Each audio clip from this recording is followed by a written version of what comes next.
turongeye turabasuhuje cyane inshuti bakunzi ba Nzuri Business Group Limited, mwebwe muhora mudukurikirana umunsi ku wundi gatanu kuri gatanu kuri iyi channel yacu ya Nzuri Market. Nimukomeze rero mukande subscribe, mukore na share kugira ngo tujye dukomeza kubana umunsi ku wundi. Murabimenyereye rero cyangwa se mumaze kubimenyera yuko tubagezaho imitungo itimukanwa, yaba igurishwa cyangwa se ikodeshwa, kandi rwose ku giciro cyiza cyane. Si ibyo gusa, mumaze kumenyera yuko tubashushanyiriza amaplan ndetse tukabubakira kandi mu buryo buhendutse cyangwa se mu buryo budahenze kandi bwiza. Ni nako kandi tubamanagingira imitungo yanyu itimukanwa, tukabasha kubafasha kuyibyaza umusaruro. Nimukomeze rero mudukurikirane, mukurikirane platform zacu, mujye mureba ibyo tugenda tubagezaho umunsi ku wundi gatanu kuri gatanu. Nkuko rero mwakomeje kugenda mubibona ku mashusho, iyi ni inzu nziza kandi iciriritse, idahenze, kandi iri ahantu heza rwose twabazaniye, iri ku isoko cyangwa se irimo igurishwa. Iyi nzu rero iri mu mujyi wa Kigali, mu karere ka Nyarugenge, mu murenge wa Kanyinya. Mwayimenye cyane mu ntangiro za covid, z'icyorezo cya covid, kuko niho habanje ibitaro bya covid. Kuba atamenyereye Kanyinya cyane rero, ni hano rwose uzamukiye ku giti cy'inyoni usa n'ugana za Musanze cyangwa se Shyorongi, ukirenga ari amahumbezi yari rashyamba, uzamuka ahantu bugera hari flat butangiye gutambika, aho hose ni Kanyinya. Iyi nzu rero ikaba iri Kanyinya, ahantu muri quartier nziza igezweho barimo bubakamo cyane, hafi ya kaburimbo, kuko iri nko muri metero 100 zonyine cyangwa se 200 uvuye kuri kaburimbo, ntabwo ari kure rwose. Iyi nzu rero nkuko muri kubireba, irabura amasuku make cyane kugira ngo ibe irangiye, cyane yuko inatuwemwo. Iyi nzu rero ikaba ifite ibyumba 4 byiza kandi binini, ikagira salon na salle à manger, hanyuma kandi ikagira na toilette 2 zo mu nzu nziza. Ifite kandi na annex y'igikoni cyo hanze na toilette yo hanze. Mbese ni inzu rwose murabona quartier ko abaturanyi nta kibazo. Ni inzu nziza rwose vraiment ushobora kugura, ugatunganirwa, kandi rwose ahantu hari amahumbezi, ahantu hari oxygene. Ndababwiza ukuri, umuntu utuye hano hantu muri iyi quartier aba yibagiwe uburwayi bwa malaria kubera klima yaho nziza ihaba. Ngo nta muntu waho ujya wivuza malaria cyangwa se ujya urwara malaria, umubu ni ikizira. Ni inzu rero nziza nkuko muri kugenda mubibona, ibura amasuku makeya ngo irangire. Urabona abaturanyi bayo, iri muri quartier rwose idafite ikitwaye, irimo physical plan, don site, hateye ibi mu bibanza biteye amaborne, imihanda irakase. Nuvuga ngo ni inzu ziba zarubatswe mu buryo bwemewe n'amategeko. Iyi nzu rero rwose ndakurarikira kuyigura, kubera ko iyi nzu mu kanya ninkubwira igiciro cyayo nawe uratangara cyane. Aha ni muri salo hayo, urabona irimo plafond nziza izwi ku izina rya rangete cyangwa se iz'inshinwa. Murabona ko ari inzu nziza, ifite salo nini rwose ihagije, ndetse ikagira na salle à manger cyangwa se uruganiriro n'ururiro. Ahangaha ni muri salon ndetse no muri salle à manger. Ahangaha ni ahantu ho gushyira ka lavabo ko gukarabiramo intoki mu gihe ugiye kurya cyangwa se urangije kurya. Urabona ko inzu irimo n'amakaro, kandi rwose amakaro meza ajyanye n'igihe. Iyi nzu rero ntigucike rwose, kubera ko irahendutse. Urabona ifitemo douche na toilette zo mu nzu. Ibi ngibi ni iby'abashyitsi bari muri salon, ndetse bashobora no guhuriraho n'abari mu cyumba cy'abashyitsi n'ibindi byumba by'abana, kubera yuko ifite indi dushe na tuwarete muri chambre principale. Ifite indi dushe na tuwarete muri chambre principale nayo nziza kandi ikoze, ndetse naho hakaba harimwo amakaro. Ni inzu rero yisanzuye, inzu iri ahantu heza. Murabona inzugi zayo ko ifite inzugi nziza rwose. Murabona ifite inzugi nziza cyane, irabura imirimo mikeya kuko n'amakaro murabona ko hari aho atari, na parafo hari aho zitari, ariko ntabwo ari hanini. Ni ukuvuga ngo rwose nestimye iyi nzu rwose irabura amafaranga atarenga miliyoni nk'ebyiri cyangwa eshatu, zikabije kuba nyinshi kugira ngo irangire. Hagati ya miliyoni 2 n'3 niyo mafaranga menshi ibura kugira ngo ibintu byose biba biri ku murongo ibikeye. Aha ni mu gikari cyayo, murabona aho banika imyenda, murabona rwose mu gikari ifite n'ibaraza ryo mu gikari, mwabonye n'ibaraza ry'imbere kuri salo. Murabona yuko ari inzu rwose imeze neza, yubatse neza. Murabona amakaro, murabona ifite igikari gihagije, ahantu ushobora kwagurira amanexi, ahantu ushobora gukorera imirimo yawe yo kumesa, ahantu ushobora gukorera imirimo yawe igiye itandukanye. Ni ukuvuga ngo ushobora kuyihakorera. Ni inzu rero rwose urabona ifite za tortoire nazo zikozwe n'amakaro. Murabona mbese isuku rwose irahari kandi ihagije. Noneho iyo uvuye mu gikari ubwo dusa n'abazungurutse inyuma mu gikari, tugaruka nanone munsi y'inzu. Aha ni mu gikari twongeye kureba uburyo hangana n'amarogari n'iki byose, ibintu byose birateguye. Noneho rero ahangaha ukongera ukagaruka mu karima k'igikoni cyangwa umurima w'igikoni. Ni ahantu hanini rwose, murareba ikibanza, murabona imboga zihinzemo. Ahangaha ubwo turi muri side yo munsi noneho y'inzu. Noneho ahangaha rero uratambika, urabona umuhanda hepfo, ugakomeza ugatambika ukagenda ugana ahagana imbere ya salo, ugana muri parikingi, ugana muri jardin.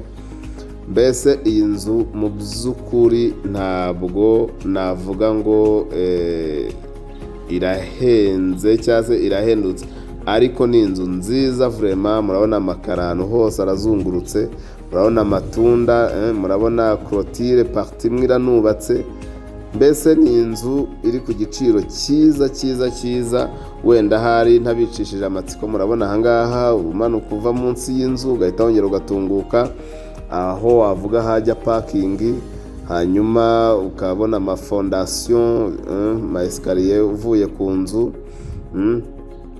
Urabona ni ahantu rwose bagerageje gukora kandi neza.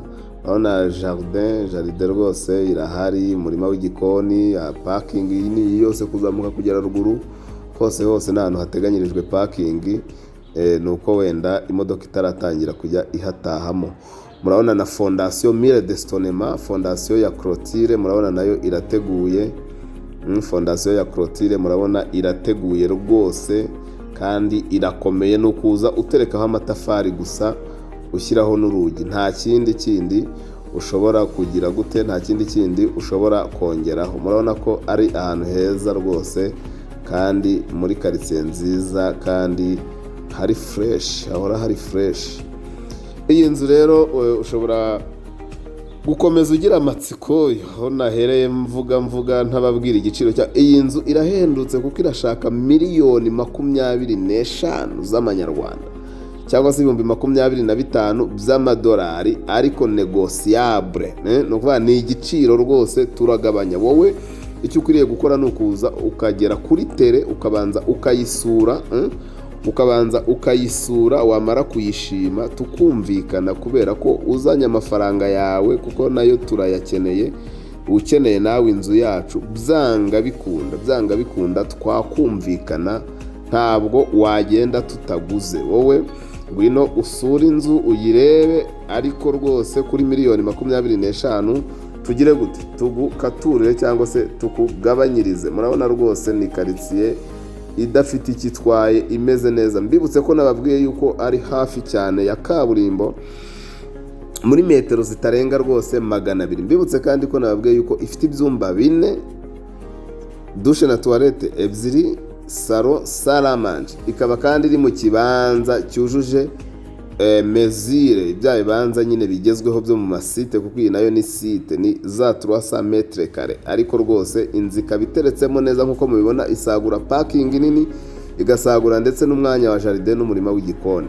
Ni ukuza uterekaho amatafari kuri iriya mire destonema, clôture ikaba iruzuye. Mu kanya gato cyane mugiye kugenda mukurikirana uburyo noneho ari hafi cyane kuhava, ugenda ugera ku bikorwa remezo byose.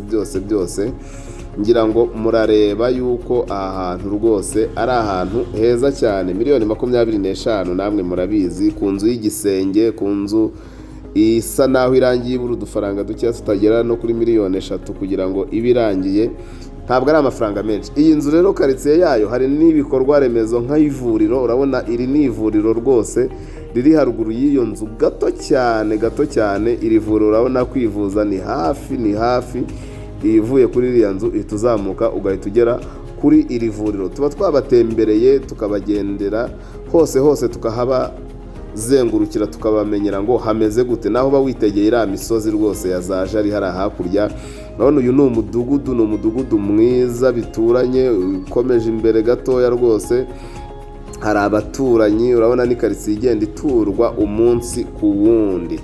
Murabona rwose haruguru gato cyane, murabona ngiye guhita mbereka ya kaburimbo. Mwirebere ukuntu iyi nzu iri ahantu heza cyane. Murabona ni quartier irimo iturwa, quartier ishyushye, quartier yegeranye n'ibikorwa remezo. Ngira ngo murabona rwose abaturanyi haruguru ahangaha. Murabona kaburimbo nuvuga ngo uyu muhanda turi kugendamo uri parallele na kaburimbo. Dore ngiyi kaburimbo, ntabwo tujya dukabya rwose bakiriya bacu beza, murabizi. Ngiyi kaburimbo, murayibona kaburimbo hano haruguru. Dore iki cyuma ni nka bariyeri ya kaburimbo.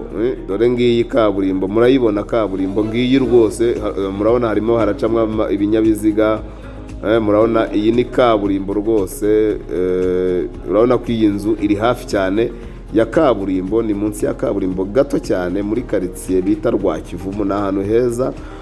Murabona imihanda irakase, amaborne arateye, mbese ni ahantu heza cyane. Murabona aba ni abaturanyi rwose. Mukomeze mwirebere iyi nzu, mukomeze muze rwose mwihahire. Murabizi tubagezaho ibintu byiza cyane. Ibaze nawe inzu nk'iriya miliyoni 25 kandi ziri negociable.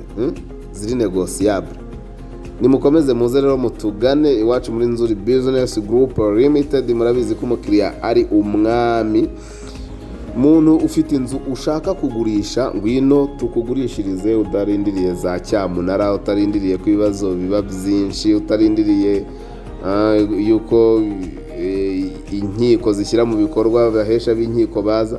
Ngwino tukugurishirize ku mafaranga rwose meza, nawe ugire icyo usagura kandi bitagutindiye, bidatinze, kuko abakiriya rwose turabahorana, baratwizera yuko rwose tubaha natwe ibintu byiza. Wowe rero ushaka kugura, ngwino rwose tukurangire. Murabona iyi quartier rwose ko ari quartier nziza. Nawe ushaka kugura, ngwino tukurangire ahantu heza cyane, tukurangire inzu nziza cyane kandi rwose zigezweho ku giciro cyiza cyane. Rero nitwe bantu urabona harimo harazamuka n'ama etage. Ngira ngo murabibona ni quartier rwose. Urabona ni nyabagendwa, imodoka mubisikana, haratuwe. Murabona ni quartier. Uyu ni umuhanda wundi, nanone uyu muhanda nawe ugera kuri ya nzu ko iri hano munsi gatoya. Murabona rwose ubu ngubu tayari kuri kaburimbo. Navuga ngo turahageze kandi ubonye ko twagendaga duhagarara dufata amashusho tubereka. Ubundi rwose murabona ama etage arimo arazamuka muri quartier. Ni quartier mbese nziza. Ngira ngo rero murabona tugeze kuri kaburimbo. Tuba twabagendeye tukabitegerereza, tukari ahantu si mu manegeka, nta bibazo by'amaritije, ku buryo umukiriya wacu nta kibazo cy'ingaru ashobora kuzagira gute, ashobora kuzahura nacyo. iyi ni kaburimbo, murabona kaburimbo tuyigezeho tayari. Urabona kuri kaburimbo ahangaha niho mufatira amabisi. Tubibutsa yuko kuva Nyabugogo ugera hano iyi nzira ni mu birometero 10 byonyine, mu birometero 10 gusa, 10 byonyine. Murabyumva, ni ahantu hafi cyane.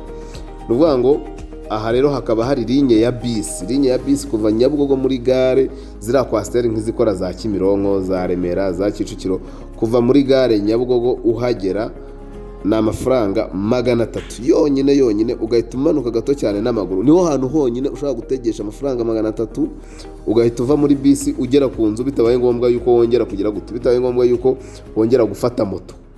Murumva rero ni karitsiye nziza, muragenda muyibona, turagenda tubereka kaburimbo. Iyi nzu rero niba uyishaka, ngira ngo mbibutse ko igiciro ari $25,000 ariko ziganirwaho ku buryo buhagije. Iyi karitsiye rero niba ushaka kwitura muri iyi karitsiye, ahantu heza abazungu bakorera siporo, haba hari amahumbezi, niba ushaka kwiturira aha hantu, urasabwa guhamagara kuri 0788486797. Reba karitsiye nawe, dore aho munsi niho tuvuye, ngira ngo murahibonera, ni ahantu heza cyane. Cyangwa se uduhamagare kuri 0788230123. Si ibyo gusa ushobora kujya kuri Instagram, Facebook page, Twitter, hose twitwa Nzuri Market. Komeza ukande subscribe. Ushobora kudusanga kandi kuri biro yacu hariya ku Muhima kuri Yamaha. Murabona aha hantu ukuntu ari heza, hegereye amashuri, dore ibibuga bya siporo, football, ibintu byose. Ni ahantu heza rwose, murabona amashuri arahari rwose, ni ahantu heza cyane. Nari nkibabwira yuko mushobora kudusanga ku Muhima kuri Yamaha, ugeze muri Feruje neza, ubaye nk'umanuka Nyabugogo, etaje ya kabiri uvuye muri Feruje zo kuri Yamaha yanditseho Shema House. Dukora muri etaje yayo ya nyuma, umuryango wa mbere ureba ku Gisozi cyangwa se mu Gikari. Komeza ukande subscribe kandi ukomeze ukore share, ukomeze uze tukurangire abakiriya bo kugura, abakiriya bo gukodesha, tukurangire aho ugura hizewe.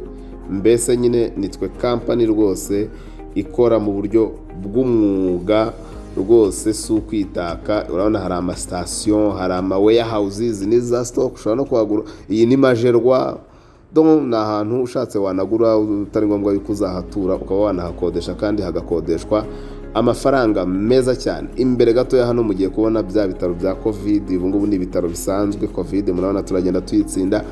Mugiye kubona umurenge Sako, mugiye kubona ibiro by'umurenge, mugiye kubona amasitasiyo yandi. Ni ahantu heza hari guturwa. Uyu ni umurenge Sako, murawubona, ni ahantu heza rwose. Kandi rwose mukomeze muze tubahe imari, tubagire inama ku bijyanye n'imitungo itimukanwa, kana ibiro by'akagari. Ahangaha iki ni igishushanyo cy'amazu agiye kubakwa aha hantu, ni site, ni ahantu hagezweho hari mu guturwa cyane. Twabararikira kuza mugasura. Wowe rero ushaka ko tukumanagingira imitungo yawe, nawe waduhamagara kuri za nimero. Nawe ushaka yuko tukugurishiriza, uyu ni umurenge, ibi ni bya bitaro. Murabona ni ahantu heza cyane rwose. Ubu mu kanya gato cyane direct duhise dutangira kumanuka, hahandi hamanuka tugahita tugera ku giti cy'inyoni, tugahita tugera Nyabugogo mu masegonda make cyane. Tubahaye ikaze muri Nzuri Business Group Limited. Ni muze tubakorere amaplan ndetse tububakire ku mafaranga rwose meza. Murabona ama etage muri karitsiye arimo aruzura, arimo arubakwa. Murabona ni ahantu heza cyane hatuwe rwose. Ariko mbibutsa ahantu utegesha 300 kuva Nyabugogo. Uzi ko moto nijoro idashobora kurenza amafaranga 1000. Dore ngaba baturanyi, dore ngize za etage za villa, haratuwe rwose, ni ahantu heza cyane. Tayari wigiye imbere gato ugahita ugera kuri ya sitasiyo aho bita kuri Amuda, uhita utangira ka gashyamba k'amahumbezi umanuka ugwa ku Kinyoni, utambika ugera Nyabugogo mu minota itarenga 15 uba uvuye mu rugo ugeze mu mujyi wa Kigali. Ni ahantu rwose nakurarikira kugura ugatura, kuko ni heza cyane. $25,000 zonyine tukagukaturira. Komeza ukande subscribe na share, ubundi dukomeze kwibanira umunsi ku wundi, 5 kuri 5. Turabakunda cyane, muri abami rwose iwacu.